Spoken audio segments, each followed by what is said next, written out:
Now, in some ways, pluralism can be a very positive thing in a society.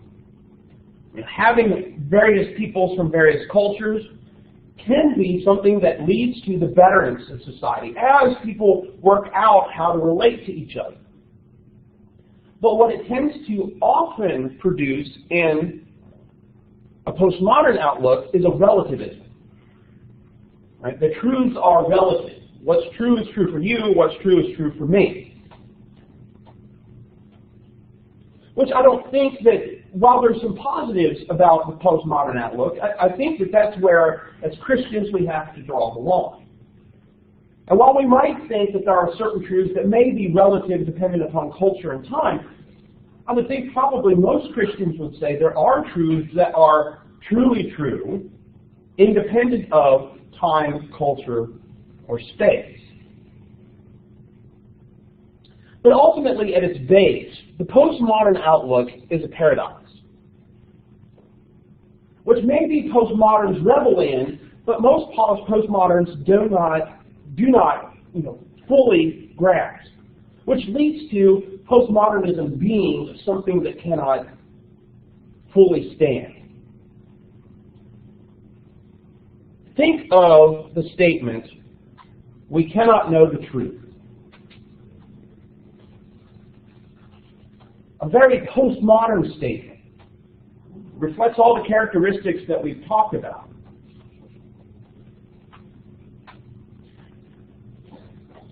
But think about that statement for just a minute. What's the problem with a postmodern claiming we cannot know the truth? That sentence essentially is a truth. So, how can you know that you cannot know? If you cannot know that you cannot know, you know? So if we cannot know the truth, because truth is relative, wouldn't that truth be relative? Which means that we cannot know the truth is simply relative to the person who believes they cannot truly know the truth.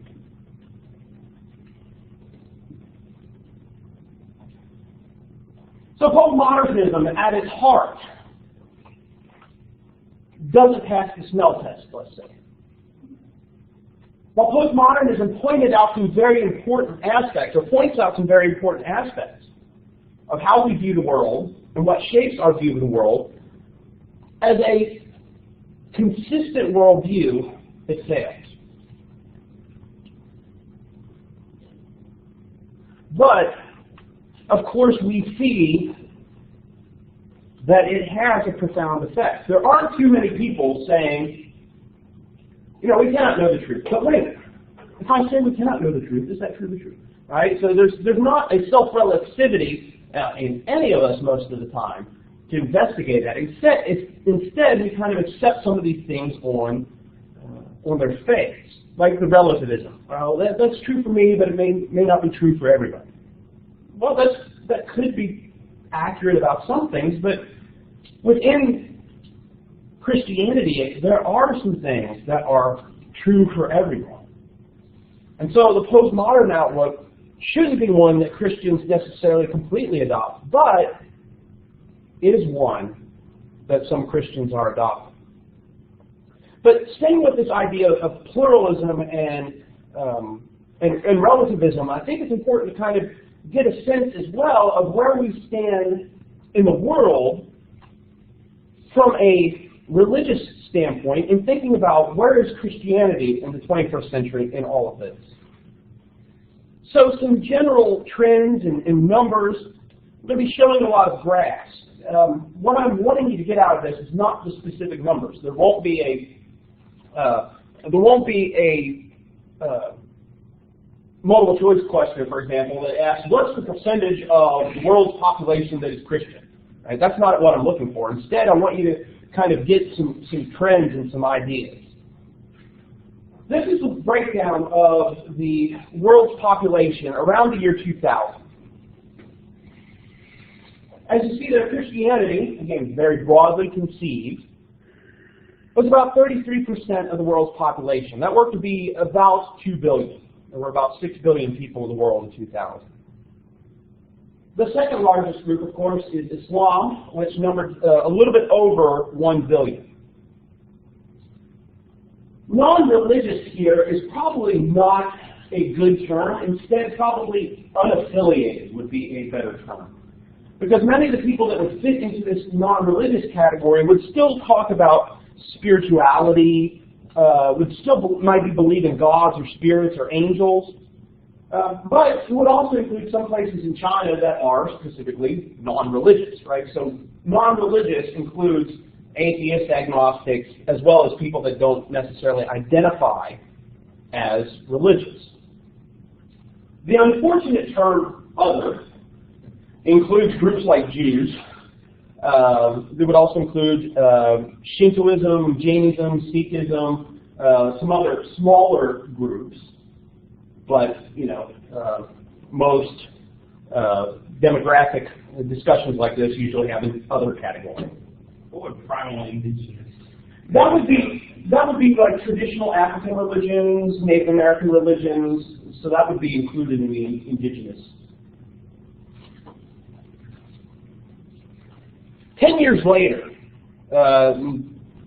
obviously you can't read some of this other stuff, it's faded out, but this is the Pew Research from 2010, reported in 2012. As you can see, the number's gone down for a total number of Christians from 33% to about 31%. They just released a new study from a couple of years ago, so it's kind of like it takes time to process all the data and complete all the surveys. And it's about the same, a little bit lower. Muslims, on the other hand, increasing. Jews listed as a separate category in this one. Right? The first one I think was like a Gallup poll, and this is a Pew Research.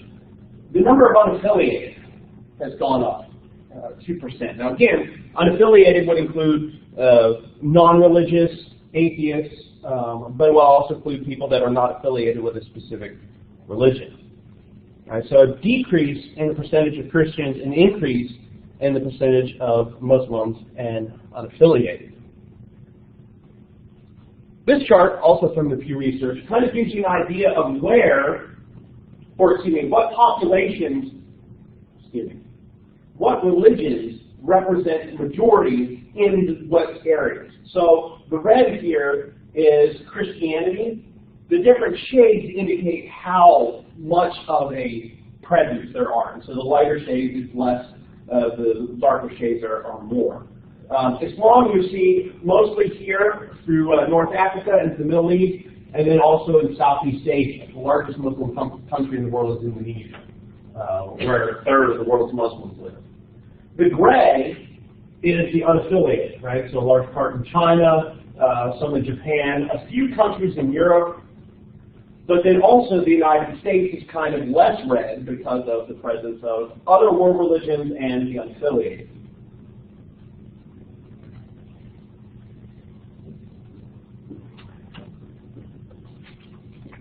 This chart kind of gives you an idea of where Christians are located. Now again, remember, we're using Christians very broadly here. We're covering denominations, different types.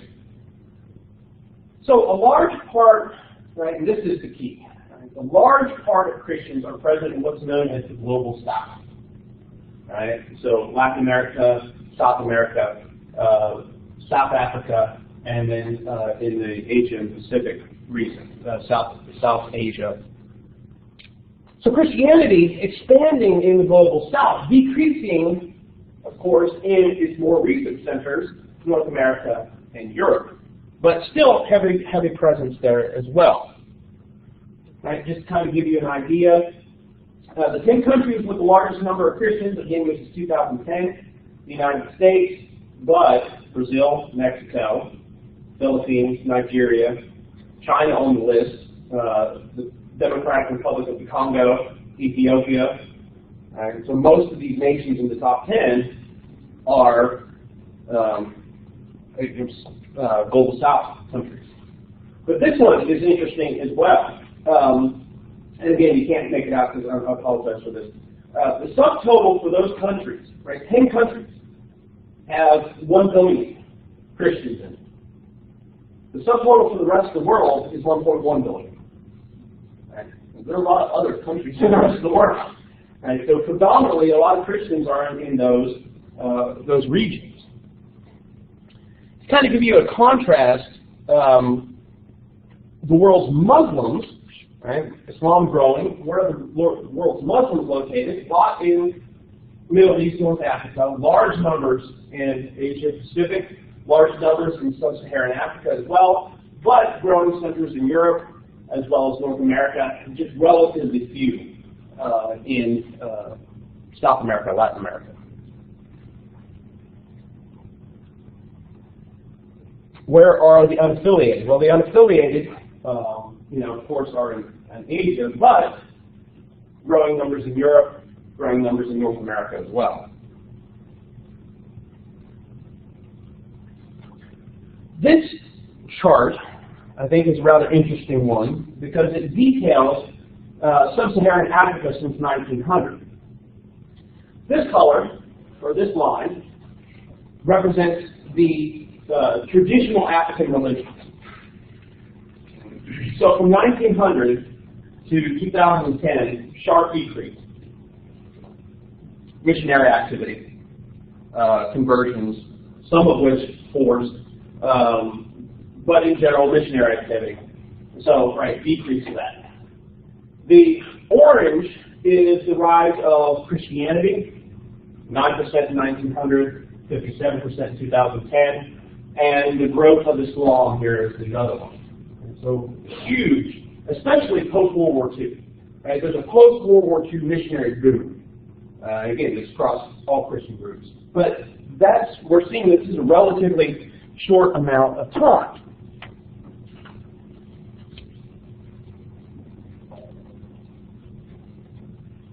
There are individuals, historians, who take a look at statistics and trends and try to make guesses as to what's going to happen in the future. Now, a lot of it is based on patterns. Well, patterns don't always hold, but in general, trying to map out what would Christianity look like in the future. This particular information comes from Philip Jenkins's The Next Christendom. His work on the development of Christianity in the recent period, particularly in the Global South. So in 1970, there were about 1.2 billion Christians in the world.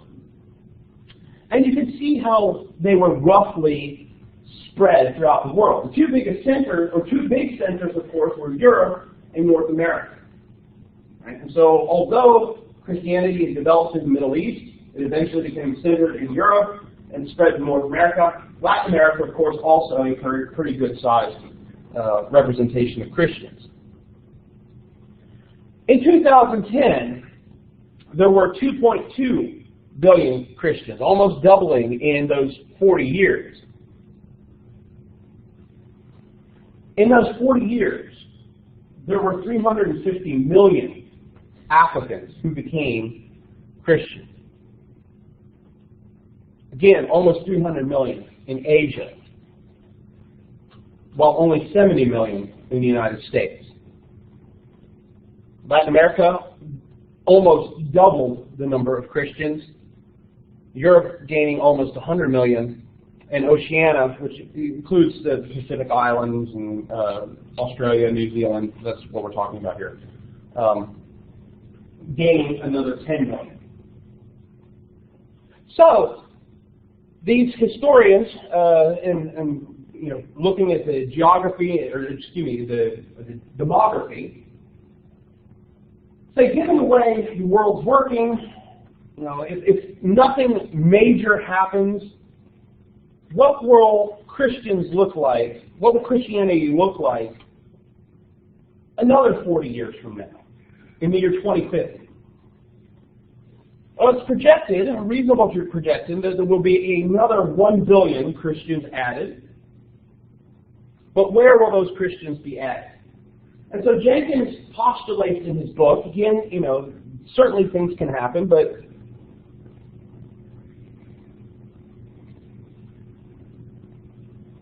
out of that 3.2 billion Christians in the world, 1 billion of them estimated to be in Africa. So a third in Africa in 40 years, less than 40 years now. 600 million in Asia. North America still projected to gain in the number of Christians, but you see that gain is awful small compared to some other places. Latin America continued to grow, but Europe projected to decrease. Europe being growing much more secular, more rapidly than the United States. And then another 10 million in Oceania. So what does all of this mean? Well, yes, these are projections based on good information, but they're just that, the projection. What they do suggest, however, is a changing face to Christianity once again. What had once been a Middle Eastern religion had become a European religion, is now becoming a global South religion. And so as it develops in the global South, what will that lead to in Christianity? Well, we'll talk about that a little bit more here in a couple minutes. Let's take a look at some of the major sections of Christianity and thinking about where does Christianity stand in the 21st century. Let's start first. Oh, I guess I have a couple more slides. That's where am I? So in the United States, development, right, 48, post-World War II, 91% of the United States identified as Christian. 2008, this is a Gallup poll, 2008, 77%. I believe the number, the most recent Pew study is about 73% of the United States identifies as Christian. But this green line that stands at 12% in 2008, it was about 20% now, indicates those that would say their religion is none. And so they're atheists, agnostics, unaffiliated. So some religious people that don't necessarily identify with a specific group. Again, you can see that number really starts spiking from the late 70s on. Little dip in the early 90s, but gradually increasing since then. A breakdown of religious preference in the United States. About 51%, 52% identifies Protestants, 23% as Catholic, 2% as Mormon, but 15%, right, this is 2012, 15% identify as unaffiliated or no religious identity.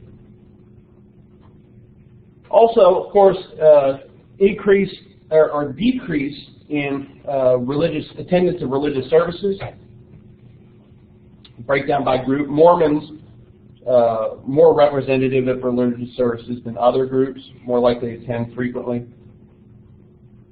Worship attendance. Worship attendance has been roughly running about 40% in post-World War II period. However, some studies have been done. Right, this is how often do you attend? Weekly or more, at least monthly or yearly, seldom or never, or they didn't answer the question. Right? So the top number is I attend at least once weekly, if not more. I attend at least once monthly, if not once yearly, seldom or never.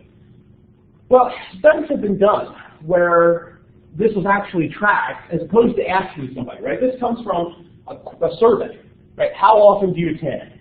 Weekly, monthly, yearly. Right? So the number's been hovering around 40% for quite a long time. And sociologists did some studies where they actually tracked people, right? Instead of just asking them, actually tracking. And the number is more like 20% of people attend at least weekly or more.